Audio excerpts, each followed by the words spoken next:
Right, so we're gonna work on creating a safe zone.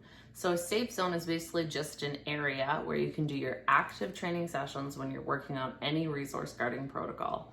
The reason we do this is one, to keep you safe when we start to up the ante, depending on the severity of your resource guarding can be super important. And the second one is we wanna create a positive working area. So we don't want to do this protocol at the beginning when our dogs are just lazying around with a bone. First of all, because you're doing it in a way that's not super clear to the dog what's actually happening, because they're not in a working state of mind, or they're not in a emotional place we want them to be, like when we do active training sessions. So you know the difference when your dog's actively working with you, they're learning. When they're just kind of moseying around and chewing something and you walk by and drop something, chances are that that association is being missed. We can do that later on, but at the beginning we want to make sure that we're creating the working environment and we're actually doing active sessions on the resource guarding. So I'm going to take a dog out and kind of show you. So I have a playpen here set up. I'm not sure if you can fully see it, but it does go around the back as well. Not a huge deal if it does. And I'm just going to kind of close it up just like this. And then I'm going to begin to actively work on just getting the dog comfortable being confined there.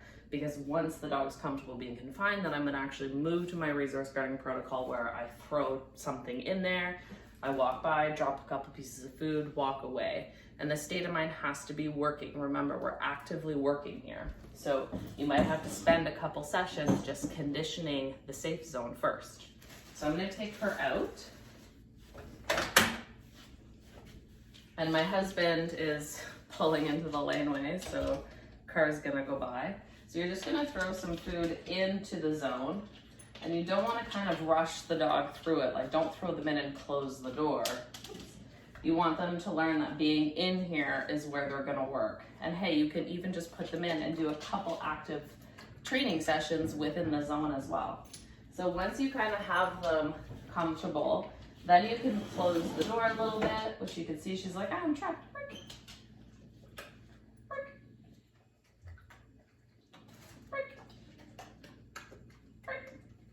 And then you can invite them back out. Let's go. And you would just invite them back out. Sometimes it helps to go into the safe zone with them. Again, the idea is to have them feeling really positive and good about the area. It's not about them having to go into this little dungeony room and not feeling good about it.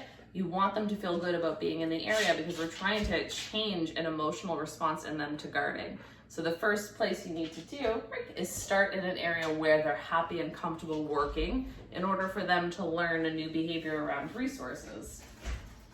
So Mike just walked in, so you're gonna maybe hear the door there.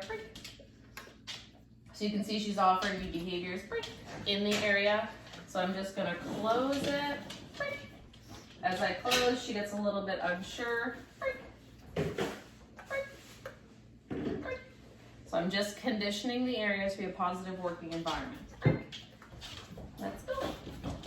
Invite her back out. I'm gonna lure her back in.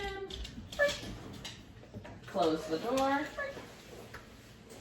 So I'm just Pez dispenser feeding here to make sure that she's not getting too uncomfortable with the space that we're working in. And you could do this behind a baby gate as well in a smaller room. It doesn't have to be an X-Pen if you don't have one. That's totally fine. It just needs to be an area that you can kind of gate off and give them a little spot where they're comfortable and safe working. Let's go. Lure her back in. Close the door.